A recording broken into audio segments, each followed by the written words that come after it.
Hey, happy Wednesday. Are you inactive? Are you inactive? Are you one of Jehovah's Witnesses and you are inactive? If so, well, how long have you been inactive? Has it been maybe 3 months, 5 months, 5 years, 15 years? It really doesn't matter. Please know that I have a Facebook group for anyone who identifies as one of Jehovah's Witnesses, meaning it could be someone who is inactive or even not. What I'm trying to do is reach individuals who may have, right, because I'm not a therapist, or maybe starting to experience some of the similar things that I have. I have religious trauma syndrome, and I'm trying to build a space for women who have been experiencing the same things. And here's the reason why. I knew I wasn't the only one. And I knew from the journey how badly support is needed. And I wanted to do something to fix the problem. So I have a private Facebook group, JW Sisters Living with Religious Trauma Syndrome. Now, I do have other groups as well, and I do coach, but this video is specifically as a call to action for anyone who identifies as one of Jehovah's Witnesses who is inactive. Being inactive is a very specific journey. Not everyone who is inactive has religious trauma, but some people do and don't even know it, and are stuck in rumination. And I've been there too, and it is not a pretty thing. So I wanted to do something about it. And also I understood this: the things that I go through, my children are hurting too. We have a similar lived experience. We all live in the same home. It's very, very similar to being a survivor of domestic violence, which I am that, right? The children feel it too. They were in the home. All of us were abused by my JWX. So all of us have healing work to do. We have to heal collectively and we have to heal individually. So support is needed. If I know me and my kids need it, then I know there's women out there that they need it and their children need it too. And here's my thought process. Like I said, it doesn't matter how long you've been inactive, or even if you're an active sister, and even if you've been going to the hall for 20 years, but all of a sudden you're starting to feel like, I don't know what's wrong. When I'm at the hall, I feel like I can't breathe. I can't feel like. These are the things I'm trying to speak to and say, hey, you're not alone.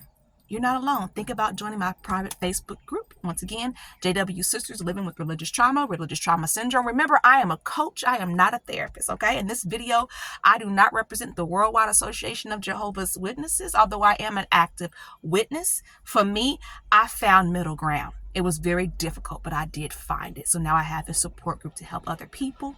Subscribe to my YouTube channel, and then make sure I hit everything, okay? I'm not a coach.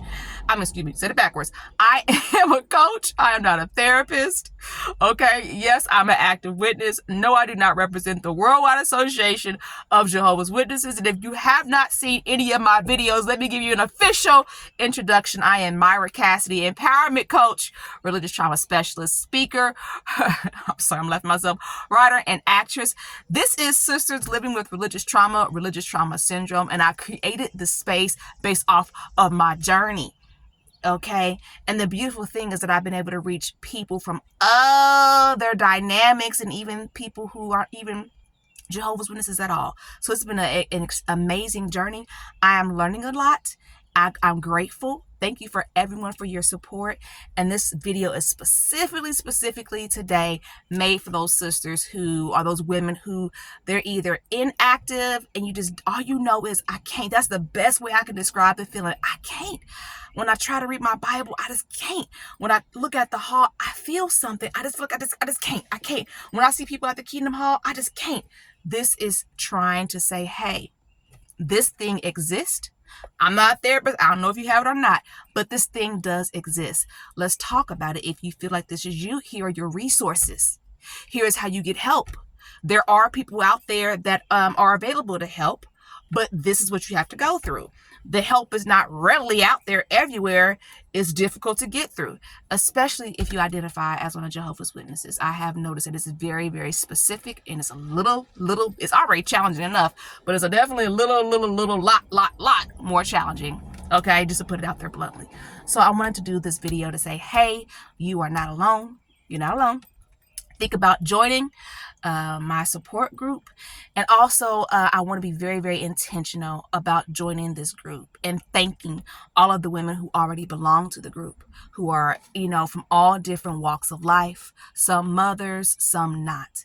And it's very, very important that this group continues to grow, because what will happen is those who have been out longer and been managing longer, I do workshops, all free workshops. I'm just giving out what I've learned and keep in mind, I'm not a therapist, but I just kind of give out what I learned in this space and try to translate it per Jehovah's Witnesses, right? Try to take what I'm learning and I translate it so that it makes sense, so that you're hearing it in your native tongue, so to speak. That's the best way I can describe it, because that's one thing that I do, right? I read different books published by different people, whether it's therapists or whatever, who are in the religious trauma space, but they're not Jehovah's Witnesses, so they're not speaking the full language, right? Sometimes I'm hearing heaven or hell when I really want to hear paradise earth, or I want to hear elder instead of pastor, right? These things just kind of make the healing journey